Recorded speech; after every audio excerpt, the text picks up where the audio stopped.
कार्यक्रम के पुण्यार्चक हैं श्री नितिन सेठी जी, श्रीमती दीपाली सेठी जी, इंदौर। जय श्री ओम नमः सिद्धेभ्यः। जय श्री ओम नमः सिद्धेभ्यः। जय श्री ओम नमः सिद्धेभ्यः। सर्वमंगलमांगल्यं सर्वकल्याणकारकं प्रधानं सर्वधर्माणां जैनं जयतु शासनं। जैनं जयतु शासनं। पंच परमेष्टि भगवान की आचार्य श्री गुरुवर कुंद कुंद महाराज की, आचार्य श्री गुरुवर विद्यासागर महाराज की।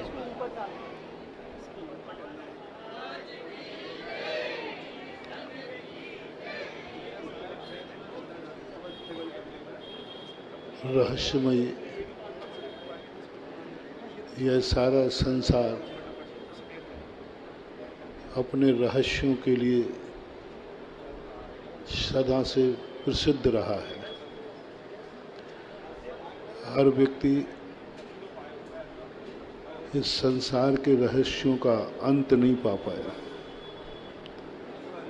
विज्ञान इतनी खोज कर रहा है, फिर भी विज्ञान इस दुनिया के पूर्ण रहस्यों को उद्घाटित नहीं कर पा रहा। शास्त्रों के अनुसार भगवान भी केवल ज्ञान प्राप्त करने के बाद वो सारे संसार को जान तो सके, लेकिन संपूर्ण उद्घाटित नहीं कर पाया।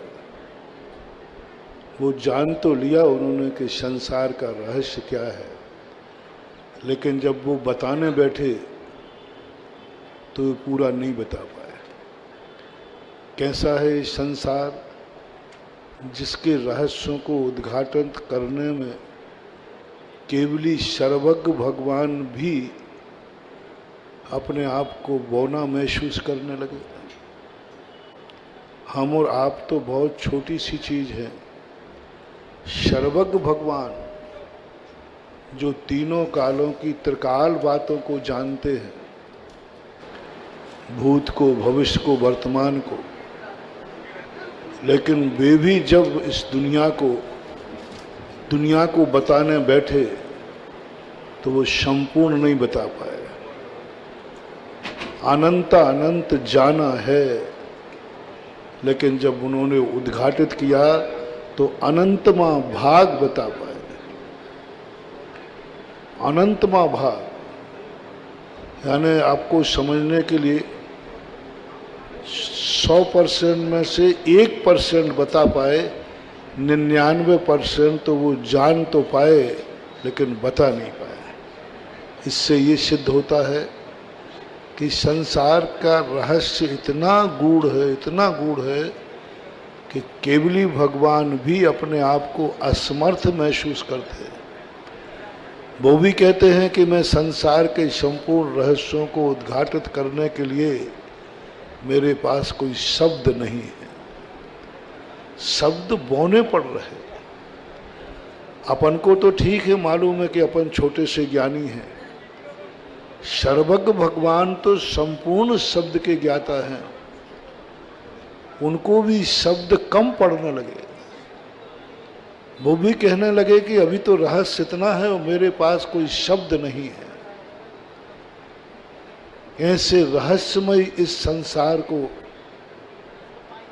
आज तक कोई पूर्णता से उद्घाटित नहीं कर पाया, लेकिन जानने की जिज्ञासा हर व्यक्ति में होती है कि मैं जान सकूं कि ये सारा संसार कैसे चलता है, कौन बनाता है, कौन चलाता है, कौन मिटाता है, कौन चला रहा है इस सारे संसार को इतना व्यवस्थित ढंग से। सूर्य जितने बजे निकलना है उतने बजे निकलता है। अरे दुनिया का कोई भी व्यक्ति हो, कैसी भी परिस्थिति में 2, 4, 5 मिनट लेट हो जाता है, लेकिन सूर्य कभी 1 सेकंड भी लेट नहीं होता। कौन उसको चला रहा है, कौन उसके लिए व्यवस्था कर रहा है? सारी दुनिया की दृष्टिया। कई बार तो अपनी खुद की जिंदगी भी रहस्यमय दिखने लग जाती है। स्वयं ही जिंदगी नहीं समझ पा रहा कि मेरी जिंदगी में क्या है। नहीं समझ पा रहा है कोई व्यक्ति जिंदगी में कि मेरी जिंदगी में हंसना लिखा है कि रोना लिखा है, मेरी जिंदगी में सुख लिखा है कि दुख लिखा है। कोई भी आज तक घोषणा नहीं कर पाया। चक्रवर्ती जैसी महान शक्तियां भी ये घोषणा नहीं कर पाए कि कल का दिन मेरा कैसा होगा। आज जो खुशी है कल रहेगी या नहीं रहेगी, आज जो दुख है वो कल रहेगा या नहीं रहेगा, आज जो मेरे हैं कल मेरे रहेंगे कि नहीं रहेंगे। एक सबके मन में संदेह बना हुआ है। हर व्यक्ति भयभीत है, डरा हुआ बैठा है। कोई व्यक्ति दुखी है सो दुखी है, कोई व्यक्ति इसलिए दुखी है कि जो आज मुझे सुख है कहीं ये समाप्त ना हो जाए, कल मेरी आंख में आंसू ना आ जाए, इसी बात की चिंता पड़ी है। ऐसी स्थितियों में कोई ना कोई तो हमारे लिए खोजना पड़ेगा जो मुझे साहस बधा दे, जो हमारे भविष्य की नीयत को उद्घाटित कर दे, जो हमें आगाज कर दे कि हमारा भविष्य ऐसा होगा। उसकी खोज करने के लिए ही, उसको जानने के लिए ही व्यक्ति धर्म की खोज करता है और धर्मात्माओं के निकट जाता है। यदि सब कुछ जिंदगी का रहस्य उसे पता चल जाए तो ना तो मंदिरों की जरूरत है ना गुरुओं की जरूरत है। लेकिन जो अधूरापन महसूस हो रहा है, जो भविष्य में हमें भयानक जो रूप अपराध दिख रहा है, उस भयानकता से हम कैसे उभरें, बस इस उबार के लिए धर्म की शुरुआत हुई। आप कहें कि धर्म है कि नहीं, आप कहें कि परमात्मा है कि नहीं, आप कहें कि वो अदृश्य शक्ति है कि नहीं जो हमें सहारा देगी, जो हमें संबल देगी, जो हमें भविष्य का आगाज करेगी, जो हमारे लिए गारंटी देगी कि तुम इस रास्ते से चलोगे तो नियम से सुख की मंजिल पाओगे। एक गारंटी कार्ड चाहिए। किससे लूं गारंटी कार्ड? परमात्मा से। विश्वास नहीं जमता कि परमात्मा है भी कि नहीं। विश्वास नहीं जमता कि वह जो मोक्ष की कल्पनाएं हैं वो हैं कि नहीं। अनुभव जब अभी शिवनगर कॉलोनी में हमने कहा था, अनुभव जब श्रद्धा से टकराता है तो श्रद्धा चूर चूर हो जाती है। जब हमारे 24 घंटे की जो जिंदगी हम जी रहे हैं, और जीवंत जिंदगी से जब हम शास्त्रों और साधुओं की बातों को तौलते हैं तो झूठी नजर आती है, मिथ्या नजर आती है। मन चिड़चिड़ा हो जाता कि महाराज आप सब कह रहे हो,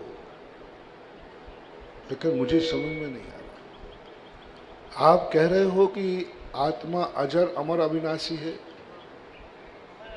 मैंने कोरोना में मौत का मंजर देखा है, अच्छे अच्छे लोगों को मैंने मरते देखा है, और फिर भी आप हमसे कहते हैं आत्मा कभी मरती नहीं है। हमें तो पग पग पर मरने का डर है,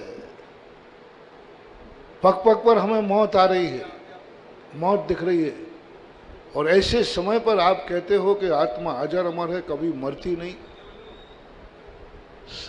ये बातें जब अनुभव को देखते हैं तो मिथ्या लगती है, झूठी लगती है। ऐसा लगता है कि कहीं हमें मूर्ख बनाया जा रहा है कि आत्मा मरती नहीं, आत्मा अजर अमर है, आत्मा अनंत शक्ति संपन्न है। मुझे तो नहीं समझ में आता। थोड़ा सा बुखार आ जाए तो पैर उठाते नहीं बनता और कहते अजर अमर है। एक अनंत चौदस के उपवास के सुबह क्या हालत होती है। एक दिन का उपवास किया है और पूनम के सुबह से संसार के सभी जैन मंदिरों का बागबान भादो सुदी चौदस को जल्दी सो जाता है। क्यों? क्योंकि चौदस के भूखे हैं बनिया सारे हैं। सुबह सूर्य नहीं निकलने देंगे और मंदिर की घंटी बज जाएगी। सबसे जल्दी मंदिर खुलता है किस दिन? चौदस के दूसरे दिन पूनम को। क्यों? उपवास में तो अनंत शक्ति थी ना, पर ये शक्ति क्षीण कैसे हो? आत्मा की तो अनंत शक्ति थी, पर ये शक्तिहीन कैसे हो गई? कुछ ऐसे लगता है कि कुछ भ्रमित किया जा रहा है। हमें तो लगता है कि ताकत भोजन करने से आती है, पानी पीने से आती है, औषधि लेने से आती है, इससे ताकत आती है, प्रत्यक्ष दिख रहा है। आत्मा की अनंत शक्तियां तो सब कल्पना दिखती है, मिथ्या दिखती है। उसी का परिणाम स्वरूप तुम्हारे लिए लोग धर्म करने का क्यों परिणाम नहीं कर पा रहे? क्योंकि धर्म उनके अनुभव से मैचिंग नहीं कर रहा है। उनको सब व्यर्थ लगता है। उनको लगता है कि इन भगवानों से, मंदिरों से क्या होने वाला है। उतने में मकान बनाएंगे तो कम से कम सुख साता से तो रहेंगे। उनको लगता है कि जाप के नमोकार मंत्र गिनने से क्या फर्क पड़ता है, इतने में नोट गिनेंगे तो कुछ फायदा होगा। मन कहता है यदि एक ही समय में तुम्हें दो नोट चीजें मिले, महाराज ने कहा माला फेरो, और उसी समय ग्राहक आ जाए कि साहब ये 1 लाख रुपया ले गए तो ये गिन लीजिए, और अभी दे रहा हूं, यदि अभी नहीं लिया तो बाद में नहीं मिलेगा। और महाराज ने भी कहा कि तू अभी माला फेरेगा तो चमत्कार है, बाद में नहीं होगा। तो आपका मन किस तरफ चला जाएगा? बोल दो कोई बात नहीं। नोट की गिट्टी गिनने में चला जाएगा। महाराज माला आप फेर लेना, हमें तो ये, क्योंकि माला में जो सुख दिख रहा है वो आपको दिख रहा है, और नोटों की गिनती में जो सुख दिख रहा है वो तुम्हें दिख रहा है। आपके अनुभव में आ रहा है कि इसमें सुख है, पैसा है तो सब कुछ है, और साधु को दिख रहा है कि माला है तो माल है। कितना अंतर, कैसे सामंजस्य बैठा रहे। तुम्हारा मन कह रहा है माल है तो माला है, और हम कह रहे हैं कि माला है तो माल है। हम कहते हैं भाई भोजन करने के पहले माला फेरो, और तुम कहते हो महाराज पहले खाने पीने का इंतजाम करो, बाद में फेरूंगा। भूखे भजन न होए गोपाला, ये लो अपनी कंठी माला। लेकिन तुम बहुत बहुत ऊंची किताब हो। एक व्यक्ति था, उससे काम करने के लिए कहा भाई काम करो। तो उसने कहा भाई देखो महाराज जी, भूखे कभी काम होता है क्या? मैं भूखा हूं, भूखे काम नहीं होता। तो एक व्यक्ति ने कहा भाई तू भोजन कर ले। भोजन कर लिया, फिर जाके वहीं खड़ा हो गया। बोले भाई अब काम क्यों नहीं कर रहा है? बोले पागल हो, भरे पेट कभी काम होता है? खाली पेट कभी काम होना नहीं, और भरे पेट काम करना नहीं। इससे सिद्ध है कि तुम्हें आधा पेट रखो तो तुम ठिकाने पर रहोगे। थोड़ा सुख थोड़ा दुख, पूर्ण दुखी किया तो तुम धर्म नहीं करोगे, और पूर्ण सुखी किया तो धर्म किस लिए। आपकी माला बड़ी विचित्र है। आपको और एक छोटा सा एग्जाम्पल दे रहा हूं, कैसे करूं तुम्हें धर्म की माया को। एक व्यक्ति का मरीज अस्पताल में था, बीमार था, ऑपरेशन चल रहा था। उसको नमोकार मंत्र की माला दी गई, वो फेरने लगा। संसार में सबसे अच्छी माला यदि कहीं फिरती है तो ऑपरेशन थिएटर के बाहर, और सबसे ज्यादा मच्छर वहां होते हैं। एक भी मच्छर नहीं काटता हुआ, कुछ नहीं, बिल्कुल एक आग, कुछ कितनी हल्ला गुल्ला सब। अच्छी माला फिरवाना है तो आपके किसी घर के एक सदस्य को ऑपरेशन थिएटर में भेजना पड़ेगा, क्योंकि वहां आप बिल्कुल मन पूर्वक श्रद्धा पूर्वक कह दिया, देखो हिलना मत, तुम हिल जाओगे तो ऑपरेशन बिगड़ जाएगा। यदि ये कह दिया जाए कि देखो माला में यदि तुमने थोड़े भी हिले तो वहाँ ऑपरेशन बिगड़ जाएगा, तो बोलो हिलोगे कि स्थिर हो जाओगे। अरे महाराज हिलूंगे ही नहीं, चाहे कुछ भी हो जाए। कौन तुम्हें स्थिर कर रहा है, नमोकार मंत्र या अंदर का बैठा हुआ मरीज। नमोकार मंत्र तुम्हें स्थिर नहीं कर पाया। नमोकार मंत्र में वो ताकत नहीं है कि तुम्हें कहे कि मैं जब तक नमोकार मंत्र पढ़ूंगा स्थिर रहूंगा। स्थिर कर होने की ताकत तो आप में है, लेकिन आप कर्म की मार से स्थिर होते हो। अज्ञानी उसी ताकत को अपनाता है, लेकिन जब कर्म की मार पड़े, डाकू की मार पड़े, दुर्जन जब कहे एक माला बिना हिले डुले फेरना है, बहुत कठिन है। और एक आतंकवादी बंदूक लगा दे के यदि गर्दन हिला भी दी ना तूने, तो कितने देर तक गर्दन सीधी रहेगी है? सुबह से शाम तक? अरे महाराज वो 24 घंटे भी चली, वो बंदूक लगी रहना चाहिए। देखो, हम कंसंट्रेट हुए, हम एकाग्र हुए, लेकिन बंदूक के बल पर हुए, दुष्ट के बल पर हुए, डाकू के बल पर हुए, आतंकवादी के बल पर हुए तो सही हम स्थिर।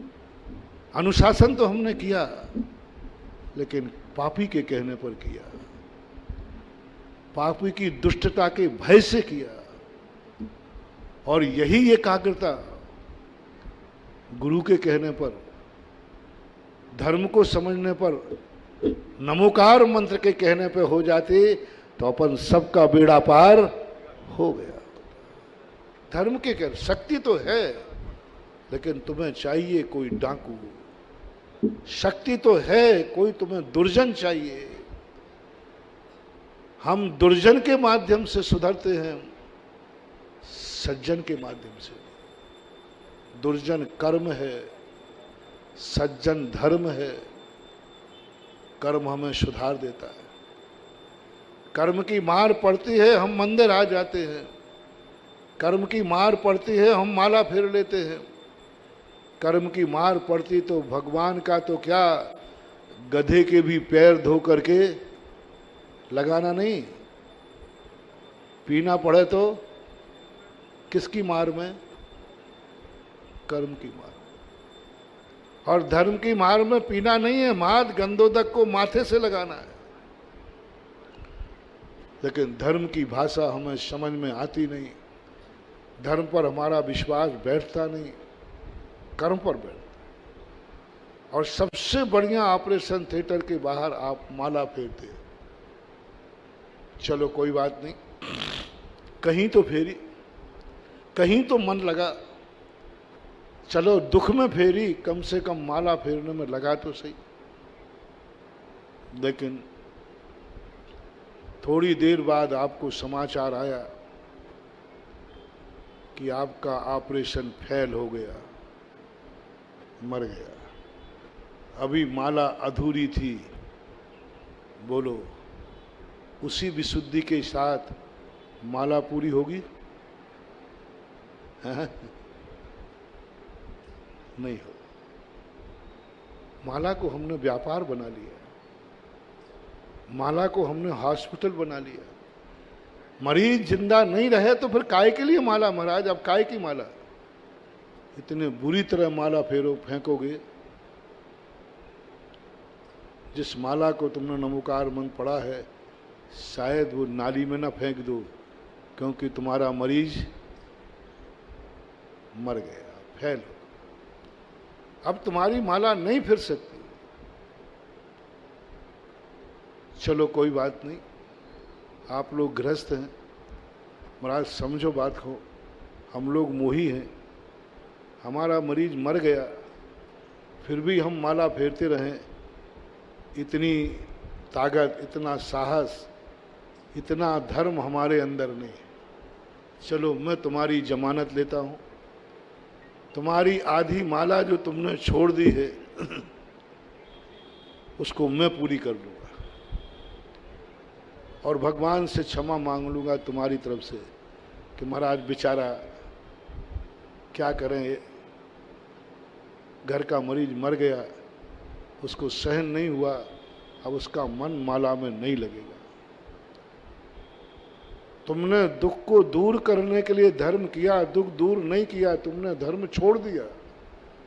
कोई बात, धर्म बहुत दयालु है। धर्म कहता है कि इतनी परिस्थिति में कैसे उसका धन लगेगा। यहां तक मैं तुम्हारे साथ हूं, तुम्हारी जमानत ले रहा हूं, तुम्हारा साथ दूंगा, और भगवान से भी फरियाद करूंगा कि बेचारा ग्रस्त है, उसको विश्वास था कि माला फेरने से ठीक हो जाएगा, लेकिन नहीं हुआ, उसने माला छोड़ दी। मैं तुम्हारी फेंकी हुई माला मैं उठा लूंगा। अपने भक्त के खातिर मैं प्रभु से क्षमा मांग लूंगा, तुम्हारे खातिर, मेरे खातिर नहीं, क्योंकि तुमसे मुझे राग है। तुम्हें दंड मिलेगा, मुझे अच्छा नहीं लगेगा, क्योंकि मैं तुम्हें हंसा नहीं सकता, क्योंकि मरीज मर चुका है, ऑपरेशन फेल हो चुका है। अब मैं तुम्हें लाख उपदेश दूं, लाख प्रवचन दूं, आपकी आंख में आंसू आएगा ही आएगा। उस समय मैं तुम्हें खूब समझाऊं, देखो ऐसा होता है, ऐसा लगा रहता है, जो होना था वो हो। लेकिन आप सब कहोगे महाराज आप जो कह रहे हैं वो सब ठीक है, लेकिन एक आंसू आंख से लुढ़क ही जाएगा। लेकिन दूसरे में महानुभाव शेयर करना, दूसरे में ईमानदारी बरतना। आप ऑपरेशन थिएटर के सामने माला फेर रहे हैं और माला पूरी नहीं हो पाई, बीच में समाचार आ गया ऑपरेशन सफल हो गया, मरीज होश में आ गया, आपके सामने मरीज आ गया। अब माला पूरी होगी कि नहीं?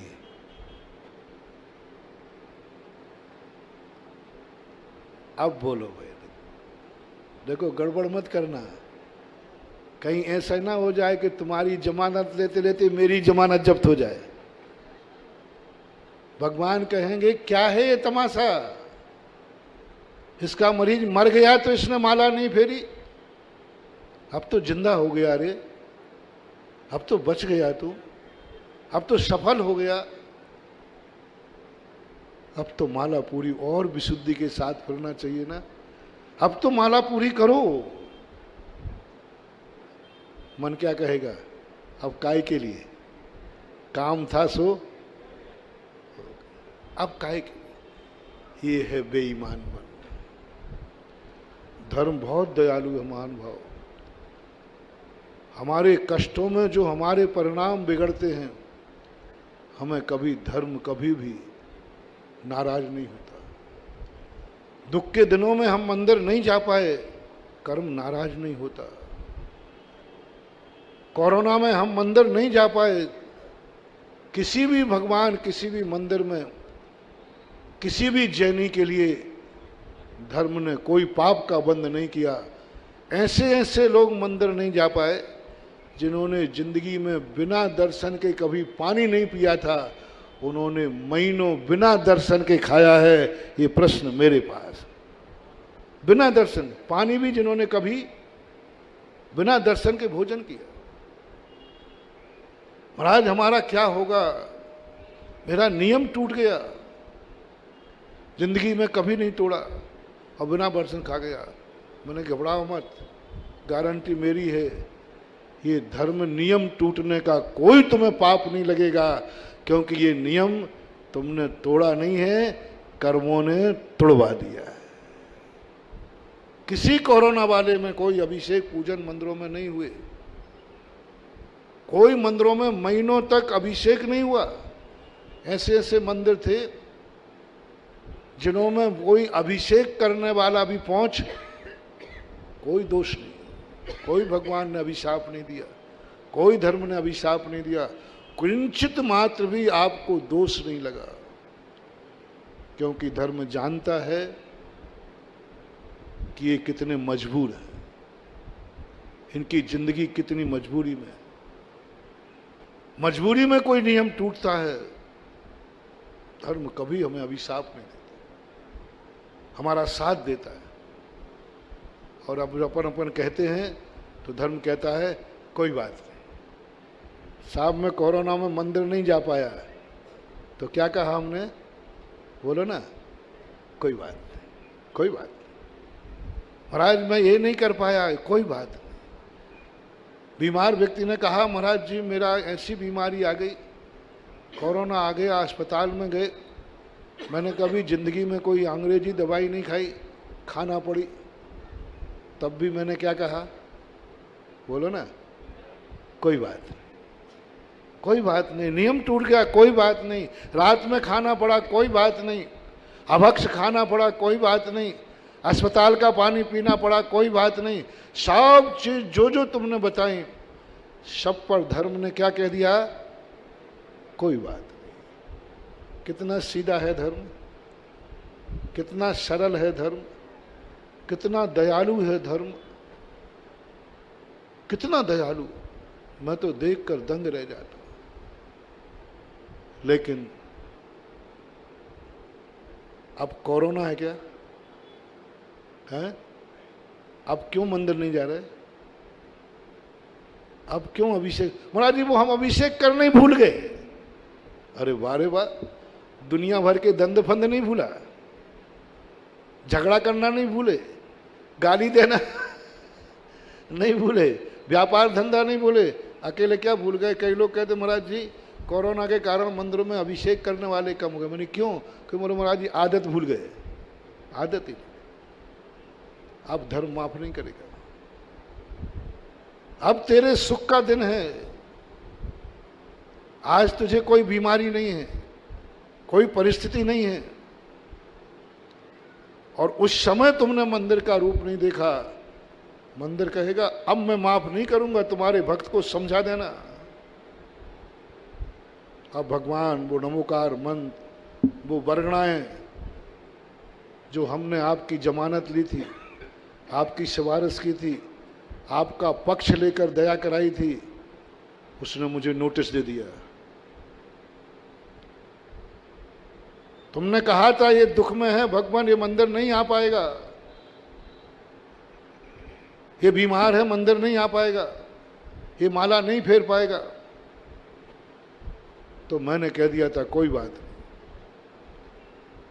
लेकिन अब क्या है, अभी भी कोरोना चल रहा है?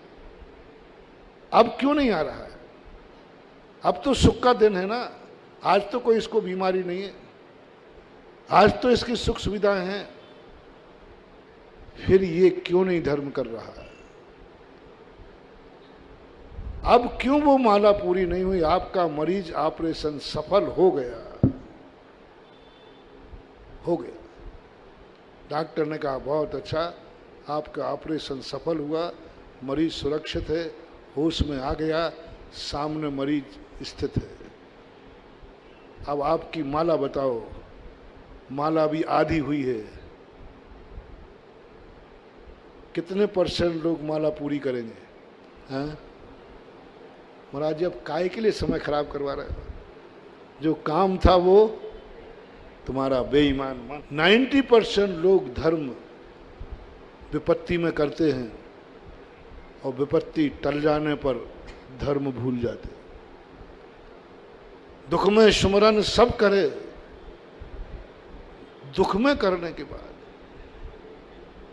दुख में सब करने को तैयार हो जाते हैं। और बहुत बड़ी भूल है महानुभाव, सुख में तुम भूल जाते हो। अच्छे दिनों के बाद बुरे दिन क्यों आ जाते हैं? सुख के बाद फिर दुख क्यों आता है? क्यों लग रहा है तुम्हें भय कि कल मेरा अच्छा निकलेगा कि नहीं? आज तो अच्छा निकल रहा है।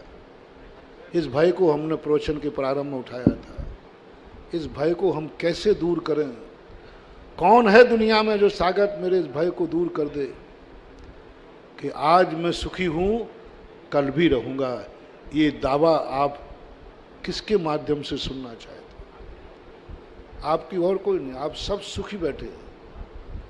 मेरे पंडाल में जितने बैठे हैं प्रायः सब सुखी ही बैठे हैं, क्योंकि दुखी होता तो अस्पताल में होता, पंडाल में नहीं होता। पंडाल में होना क्या बता रहा है?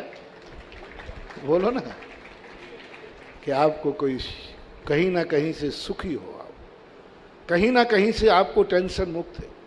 यदि आपको टेंशन होगा तो आप अभी टेंशन में उलझे होते, अस्पताल के चक्कर लगा रहे होते, कोर्ट कचहरी के चक्कर लगा रहे होते। और ज़्यादा यदि तुम्हारी गरीबी होती तो अभी रोटी रोजी का इंतजाम कर रहे होते। यहाँ बैठे हो घंटे भर से, और मैं तो देख रहा हूँ अग्रवाल कॉलोनी वाले सुबह 6 बजे से मेरे ही पीछे हैं। इसका अर्थ है सब सुखी आदमी हैं। दुखी होते तो ना तो मेरी आगवानी करते, दुखी होते ना तो धोती दुपट्टा पहने 1.5 घंटे मंदिर में बैठते, और दुखी होते तो हम कितने ही चिल्लाते। ये 1 रुपया भी देने वाले नहीं थे। एक ही कहते, महाराज पहले घनी खम्मा अन्नदाता है। आपकी दान की घोषणाएं सुनकर के मेरा सीना 56 इंच का हो गया कि मेरे भक्त अमीर हैं, मेरे भक्त अमीर हैं।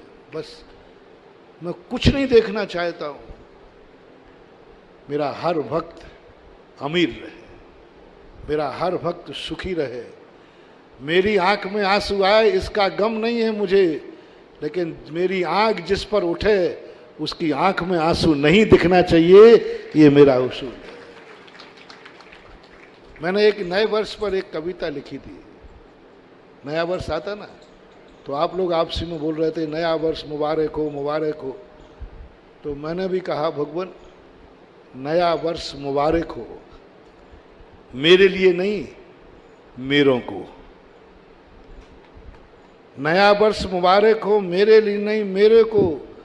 मैंने तो वृक्ष बनकर धूप में तपने की साधना कर ली है। मैंने तो वृक्ष बन गया हूं, वृक्ष बनकर धूप में तपने की साधना कर ली है। लेकिन मेरे भगत जो धूप की तपन से कभी मेरी छाया में आए तो इतने पत्ते दे देना कि उनकी कुमलाहट दूर हो जाए। मेरा एक भाव होता है कि मैं जिसको देखूं मुस्कुराता चेहरा देखूं, जिसको देखूं उसकी जिंदगी हरी भरी देखूं, जिसकी खबर सुने वो खबर सुनाए, सुख की खबर सुनाए। हालांकि तुम ये सौभाग्य मुझे देते नहीं हो, दुख की खबर देने वाले ज्यादा आते हैं, सुख की खबर देने वाले कम आते। और मेरे मन में बहुत आनंद आता है जब कोई सुख की खबर सुनाता। ऐसे लोग बहुत आते, महाराज हमारा धंधा पानी नहीं चल रहा है। हम नीची गर्दन कर लेते। तेरी एक आवाज ने जो गर्दन कभी नहीं झुकती थी वो शर्म से झुक गई। महाराज आपका भक्त होकर के भी व्यापार धंधा नहीं चल रहा है तो मैं कुछ नहीं कर पाता हूं, मैं यूं कर लेता हूं। थोड़ा सावधान, तुम्हारे एक दुख ने महाराज को शर्मिंदा कर दिया। और मैं वो चाहता हूं, कोई कहे महाराज आपके आशीर्वाद से, भगवान की कृपा से धंधा बहुत अच्छा चल रहा है, उस समय मेरी गर्दन ये होती। और जो महाराज की गर्दन उठा दे, समझ लेना वो जगत में ऊंचा उठता ही जाता है, क्योंकि उसने ऐसी खबर दी जो महाराज को आनंददायी। बहुत कम लोग आते हैं जो ये सूचना देते हैं महाराज इस साल बहुत अच्छा धंधा चल रहा है। अच्छा धंधा चलता तो है, सूचना नहीं देते, चलता तो है। हाँ, तुम ये नहीं कह सकते महाराज चलता ही नहीं, सूचना क्या दूं। देखो फिर मेरे को छेड़ना मत, कहीं ना मेरी पहुंच नरेंद्र मोदी तक है, फिर मैं उससे कहूंगा जाके दिखवाना इनका इस साल धंधा कैसा चला है। धंधा अच्छा चलता तो है तुम्हारा, लेकिन तुम्हें अच्छी सूचना अपने गुरु को देना नहीं चाहते। तुम सदा गुरु के सामने दुख की आवाज उठाते हो, दुखी मन से जाते हो, दुखी मन की एक्टिंग करते हो। तुम वो बदमाश मरीज हो जो शांति से पलंग पर पड़ा है और जैसे ही डॉक्टर के आने का समय हुआ तो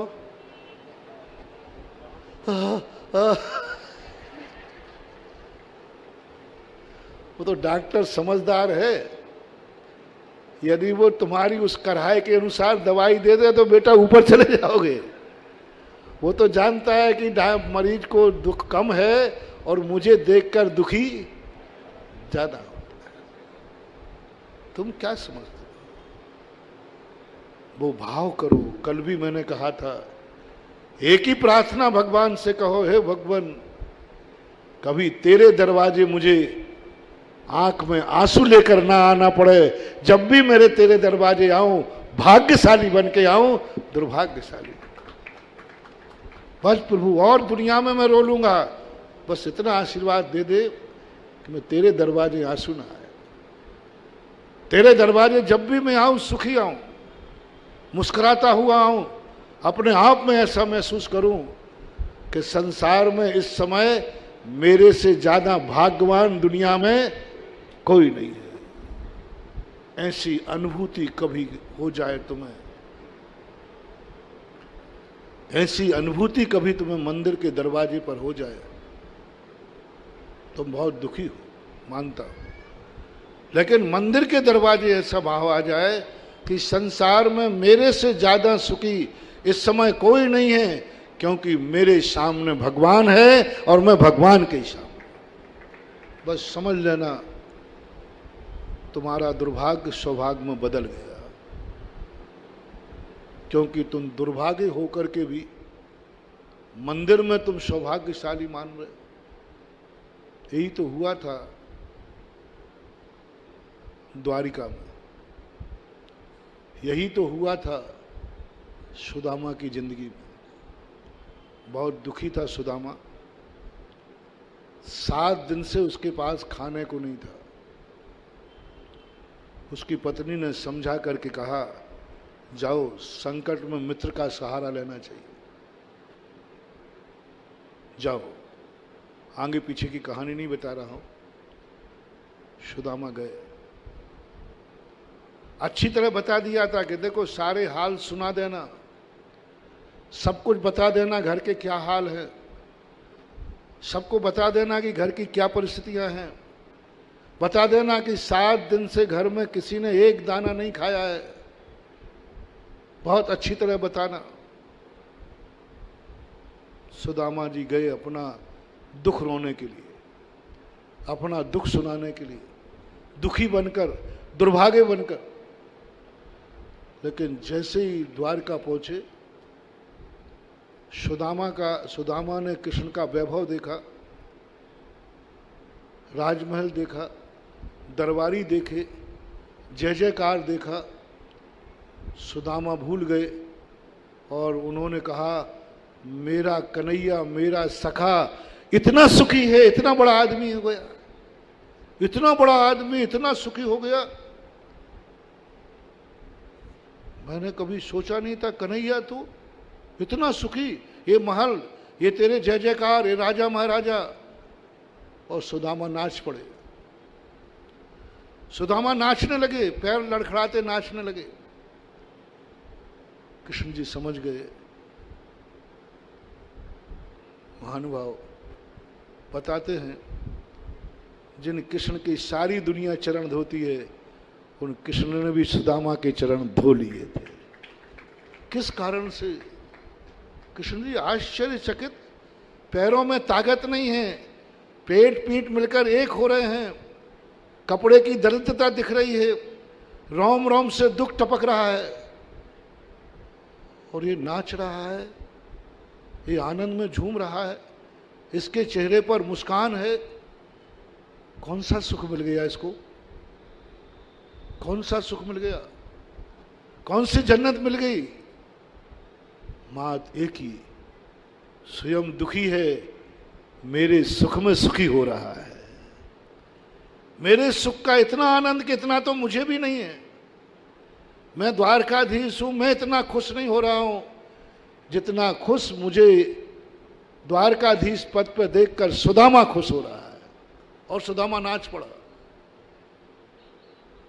कृष्ण की आंखें जल जला आई। ऐसे भी मित्र होते जो स्वयं दुखी होकर अपने मित्र के सुख में दुख भूल जाते, सब दुख भूल जाते हैं। 7 दिन तक एक भी दिन नहीं कहा सुदामा ने, कहीं नहीं पाए वो, जहां देखो वहीं सुख की लहर। 7 में जब लौटने लगे, सुदामा का मन बिगड़ गया। घर जाकर क्या जवाब दूंगा पत्नी को? मैंने तो कुछ उनको बताया ही, और कृष्ण जी ने हमें कुछ दिया ही नहीं, क्या जवाब दूंगा? मन पहाड़ सुदामा को हमा का यमुना में डुबकी लगा दूं। क्या मुंह दिखाऊंगा बच्चे को? क्या मुंह दिखाऊंगा पत्नी को? और वो जिंदा भी मिलेगी कि नहीं मिलेगी? जीवित भी मिलेगी कि नहीं मिलेगी? मूर्छित मिलेगी, बेहोश मिलेगी, प्राण निकल गए होंगे, क्या होगा बच्चे का? जिस दशा में मैं छोड़ के आया था। और मैंने तो सुदामा से, कृष्ण जी से कुछ कहा ही नहीं, मांगा ही नहीं। सुदामा का मन इतना विकलित हुआ कि वे यमुना में डुबकी लगा करके अपने जीवन का अंत करने का मन बना लिया। लेकिन एक अंदर से आवाज आई, भली पत्नी जिंदा नहीं मिलेगी या नहीं मिलेगी, मरी मिलेगी तो कम से कम उसकी अर्थी को तो ठिकाने लगाने मैं जाऊंगा। कम से कम मरी मिलेगी, अर्थी तो मिलेगी। लड़खड़ाते कदमों से सुदामा घर बढ़ते गए। वहां तो क्या देखते हैं,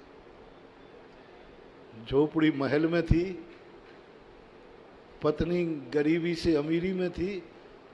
बोले ये सब कहां से आया? किसने दिया? कौन दे गया? तो बोले सब आप ही ने तो भेजा है, आप ही ने भेजा है। जो लोग आगे गए बोले सुदामा जी को कृष्ण जी ने ये दिया है तो उन्होंने भेजा है। सुदामा कहते मैंने भेजा? मैंने तो कुछ ध्यान ही नहीं रहा। बोले तुमने कुछ नहीं रहा? बोले मैं तो कृष्ण के सुख में अपना दुख भूल गया। परिणाम ये निकला कि दुख सुख में बदल गया। महानुभाव, कभी ऐसा तुम्हारी अनुभूति में आ जाए, तुम बहुत दुखी मन से आओ, बहुत दुखी मन से हो, और जैसे मंदिर के दरवाजे आओ तुम्हें ऐसा लगे कि मैं संसार का सबसे सुखी आदमी हूं, समझ लेना तुम्हारी पोवारा होने वाला है। दुख भूल गए तुम प्रभु दर्शन में, दुख भूल गए तुम भगवान के दर्शन में, तुम भूल गए अपनी औकात, तुम भूल गए कुछ भी, गुरु दर्शन हो गए। तुम्हें यही खबर नहीं है कि तुम्हारे लिए आशीर्वाद लेना है। तुम तो महाराज को देख के नमोस्तु में इतने मस्त हो गए कि तुम्हें यह भी खबर नहीं रही कि महाराज ने हाथ उठाया है कि नहीं उठाया। काय के लिए आए थे? बोलो ना, बोल दो बोल दो बोल दो, बुझवा पहाड़ी जी काय के लिए आए थे? बोल दो बोल दो, तो जो है सो मालूम है। हाँ महाराज आशीर्वाद के लिए आया था। घर सब लोगों ने कहा था महाराज, ये और कह रहा था थोड़ा महाराज से कहना अच्छा सा आशीर्वाद दे है ना। क्या मजा मान भाव। आए थे आशीर्वाद लेने, आए थे दुखोना रोने, आए थे अपनी व्यथा सुनाने, लेकिन कथा सुनने में इतने मस्त हो गए कि व्यथा ही भूल गए।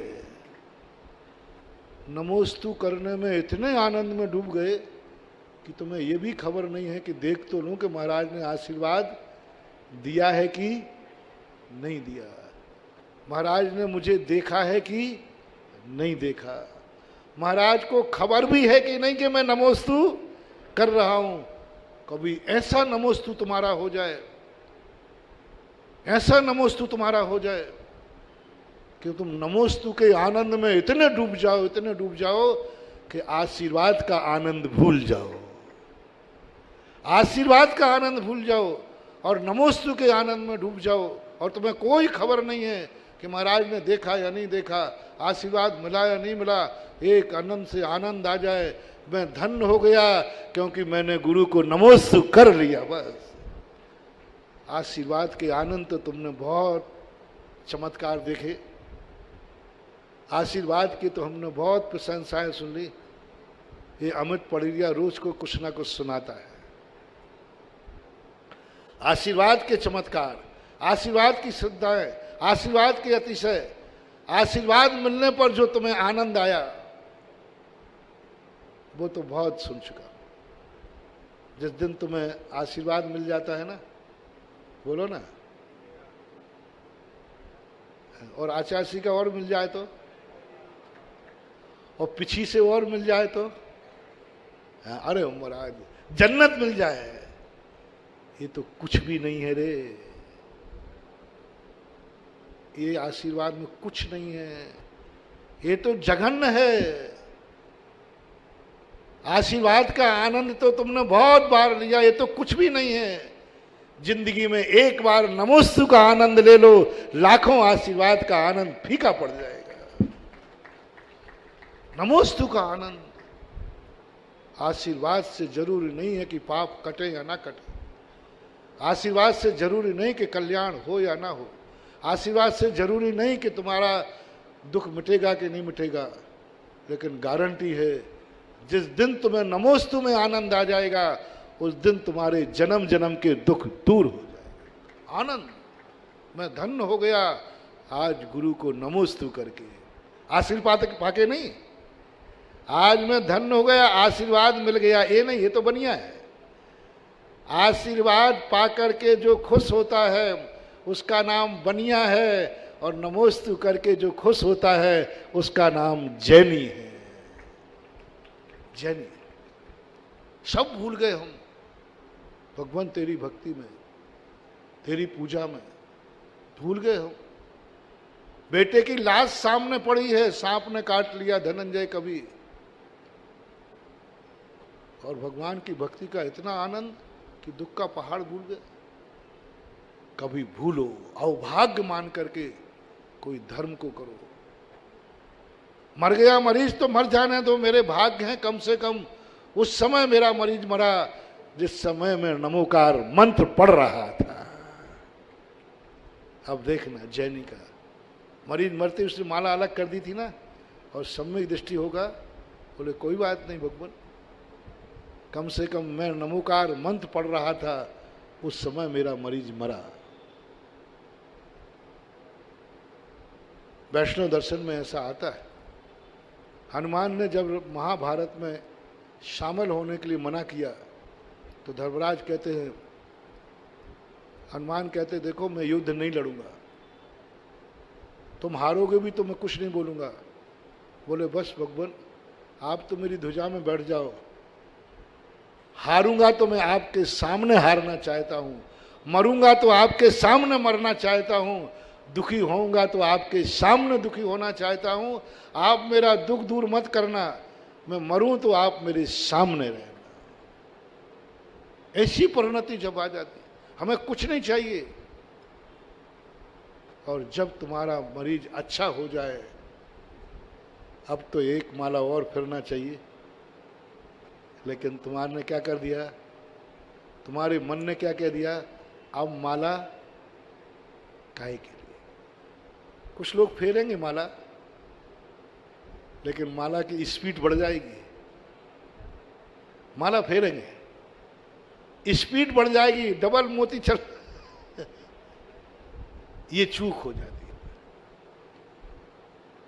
धर्म का हम बहुत नाजायज फायदा उठाते हैं। धर्म जितना ज्यादा हमें दुखों में सहयोग देता है, उतना सुख के दिनों में हम धर्म को याद नहीं करते।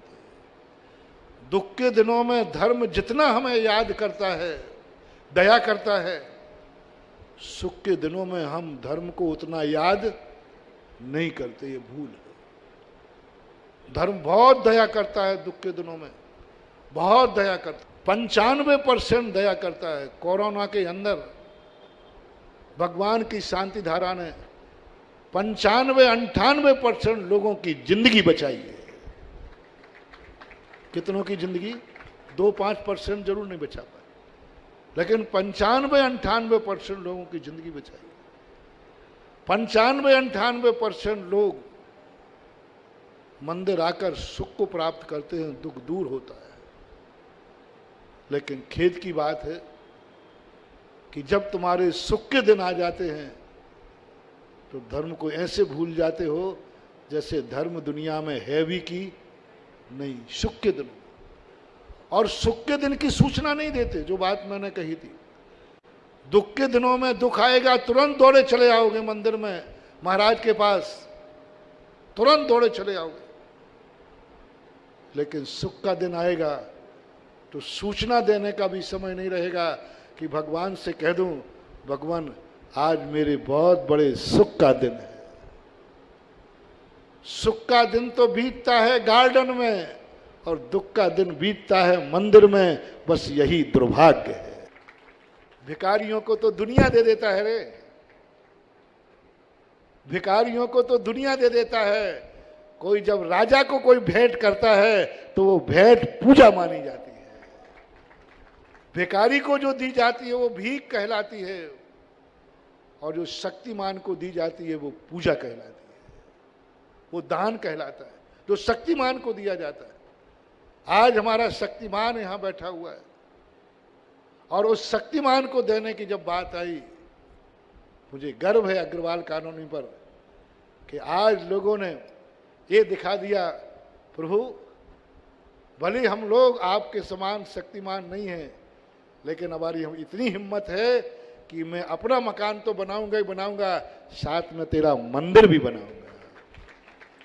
भगवान यदि तेरा मकान बना दे तो कोई बड़ी बात नहीं है, लेकिन एक भक्त भगवान का मंदिर बना दे, ये बहुत बड़ी बात है।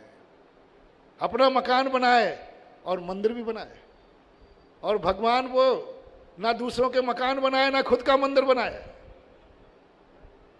और शक्तिमान है, सर्वशक्तिमान है। आज जो भगवान के सामने जिन लोगों ने अमीरी दिखाई है, आज जो भगवान के लिए कहने का भाव किया है, एक आध घंटे के अंदर एक आवाज ने पारसनाथ भक्ति के प्रति जो समर्पण दिखाया, वो जबलपुर में अग्रवाल कॉलोनी नंबर 1 प्राप्त कर लिया। भानु यही मौके होते हैं, यही मौका, यही मैं कहना चाहता हूं। दुख के दिनों में तो बहुत बार हम लेने आए यहां, सुख के दिनों में आज तुम देने आए हो, यह है तुम्हारा भविष्य की उज्जवलता। आज सुख का दिन तुम्हारे पास था, कल नहीं था तो मांगने तो बहुत बार लोग आए, लेकिन आज है तो देने के लिए आज का दिन आपके जीवन का सबसे बड़ा मांगलिक दिन है। क्योंकि आज उस दरवाजे पर तुम वो दिखाने आए हो, प्रभु मेरे पास है। सबसे बड़ा पुण्य मालूम तुम्हें कब बंद होता है? सबसे बड़ा पुण्य बंद, सारे दुनिया के लोग अपने भगवानों के पास जाकर के कुछ लेकर आते हैं, कुछ मांगते हैं, कुछ लाते हैं। जैनी को सबसे बड़ा पुण्य बंद होता है जब भगवान के दरवाजे यूं अर्घ खोलता है, भगवान अभी तो इतना है मेरे पास कि मैं तेरे को भी देने लाया हूं, तेरे के लिए भी देने लायक है मेरे पास अभी इतना है। और मेरा एक संकल्प है कि मैं दुनिया में भली भीख मांग लूं, लेकिन सदा तेरे सामने मैं दाता बना रहूं। तेरे सामने कभी मेरा हाथ ऐसा ना हो, तेरे सामने हमेशा हाथ ऐसा बना रहे। ये भाव जिस दिन तुम्हें आ जाता है, उस समय सबसे बड़ा पुण्य का बंध होता है, जब तुम अर्घ चढ़ाते हो। और अर्घ चढ़ाते समय दुनिया के भगवानों को अर्घ चढ़ता है तो उसकी कामना मिलती है कि लौट के प्रसाद तो मुझे ही मिलना है। लौट के तो 1.25 किलो लड्डू चढ़ा दिए तो लौट के कहाँ आना है? नारियल चढ़ा दिया तो लौट के कहाँ आना है? और जैनी जब चढ़ाता है तो ये कहता है जिसे मैं चढ़ा रहा हूं इसे लौट के देखूंगा भी नहीं, लौट के देखूंगा भी नहीं। बस वो जो अर्घ तुम्हारा चढ़ता है और तुम उसे जो निर्माल मान के छोड़ देते हो, उस समय छाती से पुण्य बंद हो गया। अब जो अमीर रह गए हैं, जो अमीर रह गए हैं, आज भगवान के सामने अपनी अमीरी दिखाने का मौका है। और जो भगवान के सामने आज अमीरी दिखाएगा, भगवान के लिए अमीरी दिखाएगा, जाओ मेरा आशीर्वाद है, उसे जन्म जन्म तक कभी गरीबी का दर्शन नहीं होगा। आज भगवान के मंदिर के लिए अमीरी दिखाना है। आपने अपनी हवेलियां बना ली, बंगले बन गए, भगवान की तो वही झोपड़ी है। भगवान तो वहीं बैठा है जहां आज से 30 साल पहले बैठा था। नहीं भगवान, जब हम लोगों की जिंदगी बदल गई तो आपका भी जिंदगी बदलेगी। और एक स्वाभिमान के साथ, आह्लाद के साथ, अवभाग के साथ, भगवान तूने तो हमेशा सदा मेरी सहायता की है, सदा तू मेरी जिंदगी में काम आया है। आज पहली बार मेरी जिंदगी तेरे काम आएगी।